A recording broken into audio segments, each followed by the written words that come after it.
సంగారెడ్డిలో BC JAC నాయకుల ఆధ్వర్యంలో బీసీ రిజర్వేషన్ల అమలు కోసం రౌండ్ టేబుల్ సమావేశం నిర్వహించారు. బీసీ రిజర్వేషన్ల సాధనకై ఈ నెల 18వ తేదీన రాష్ట్ర బంద్ పాటించాలన్న బీసీ సంక్షేమ సంఘం నాయకులు సంగారెడ్డి జిల్లా కేంద్రంలోని హైబీలో బీసీ సంక్షేమ సంఘం రాష్ట్ర వర్కింగ్ ప్రెసిడెంట్ ప్రభుగౌడ్ ఆధ్వర్యంలో బీసీ జేఏసీ నాయకులతో కలిసి ఈ సందర్భంగా రౌండ్ టేబుల్ సమావేశం నిర్వహించారు.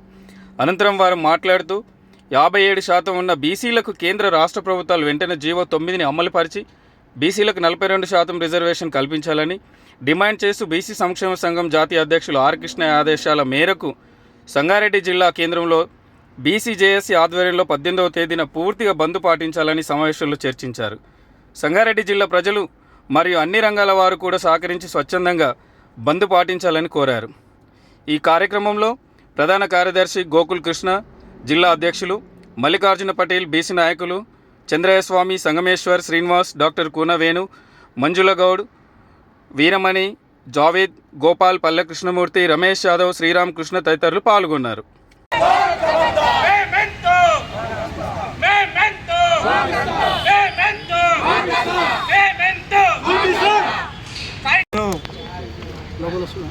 జేఏసీ సమావేశం జిల్లా కేంద్రమైన సంగారెడ్డిలో ఏర్పాటు చేయడం జరిగింది.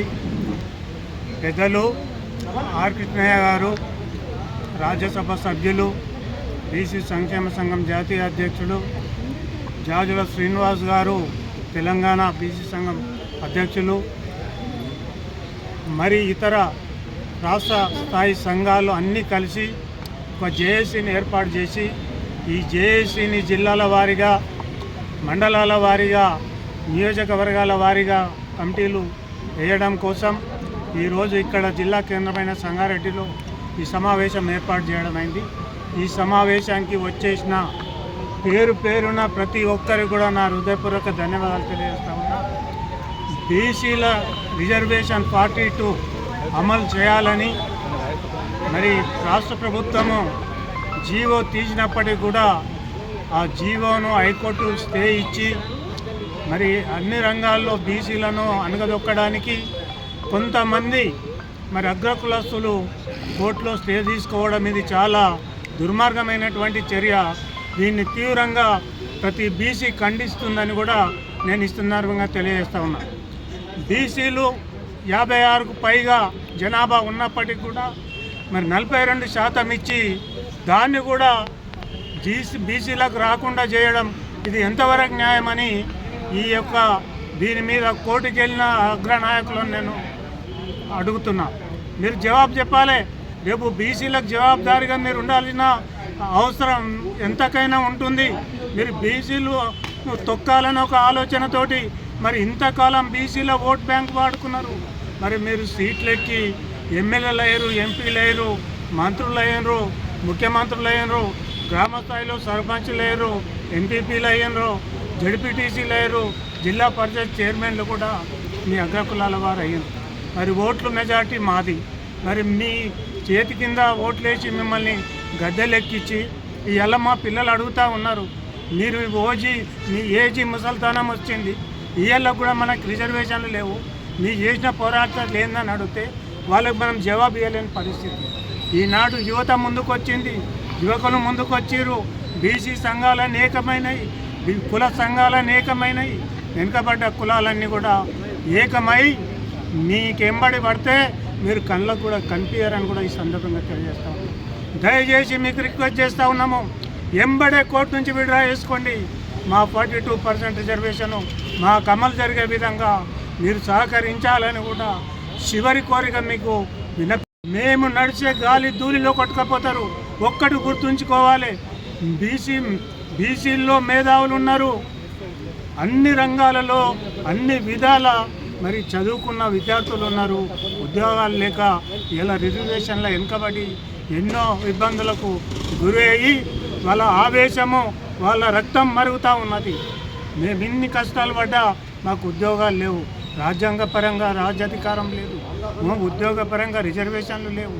మరి వాళ్ళు మా పరిస్థితి ఏందని వాళ్ళు ఒక్కసారి ప్రశ్నించినప్పుడు వాళ్ళకు మీరు ఏం జవాబు చెప్పదలుచుకున్నారో మీరు చెప్పాలని కూడా ఈ సందర్భంగా మేము విజ్ఞప్తి చేస్తా ఉన్నాం.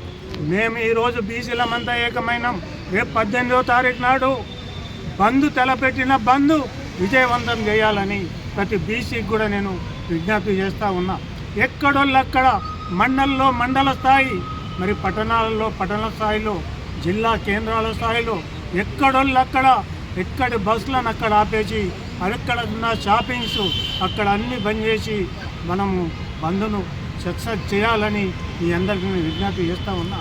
మమ్మల్ని ఇంత మెజార్టీ ఉన్నప్పటికీ కూడా మరి కొంతమంది మమ్మల్ని కోట్ల చుట్టూ దింపడానికి వాళ్ళకు మనసు ఎట్లా ఒప్పిందని కూడా ఈ సందర్భంగా నేను తెలియజేస్తూ ఉన్నా. మీరు చెప్పినట్టు ఇన్ని పని చేసినాము. ఇప్పుడు మేము చెప్పినట్టు ఏదైతే మాకు వ్యతిరేకం చేసిన నాయకులు ఉన్నారో మేము చెప్పి మిమ్మల్ని మాకు పనిచేసే విధంగా చేసేటంత వరకు ఈ బీసీ సంఘాలు నిద్రపోవని కూడా ఈ సందర్భంగా తెలియజేస్తూ ఉన్నాం.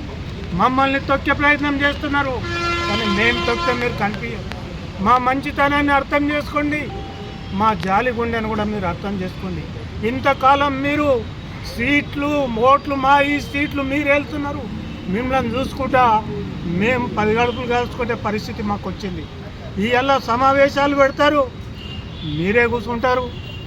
ముఖ్యంగా నేడు బీసీ సంఘాలు ఏకమవ్వడం మాకు సంతోష విషయం. అదేవిధంగా ఆర్ కృష్ణయ్య గారు, జాదవ్ శ్రీనివాస్ గారు ఇద్దరు కలిసి జేఏసీ ఏర్పాటు చేశారు.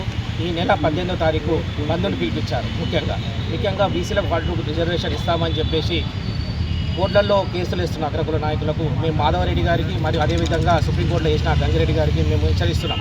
బీసీలకు మీరు చిన్న చూపు చూస్తున్నారు కాబట్టి మిమ్మల్ని పూర్తిగా వ్యతిరేకిస్తూ ఈ 42 రిజర్వేషన్ ఏ విధంగా తెచ్చుకోవాలో బీసీలకు అందరికీ తెలుసు. ముఖ్యంగా ఈ సంగారెడ్డి కేంద్రంలో బీసీల అన్ని కులాల నాయకులు ఇక్కడికి రావడం జరిగింది.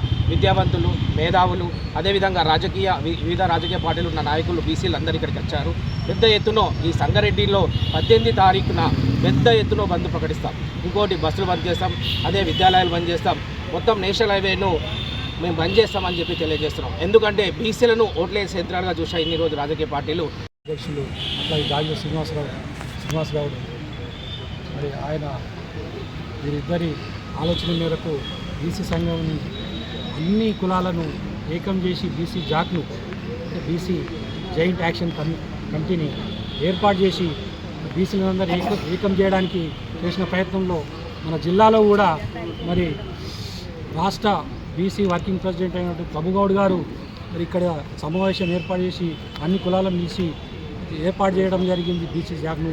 మరి అందులో భాగంగా 18వ తారీఖు మనం అంతా కూడా ఈ బంద్ను విజయవంతం చేసి మన యొక్క రిజర్వేషన్ సాధించుకోవడం దిశలో వెళ్ళాలని చెప్పి ఈ సందర్భంగా అందరికీ పిలుపునివ్వడం జరుగుతుంది.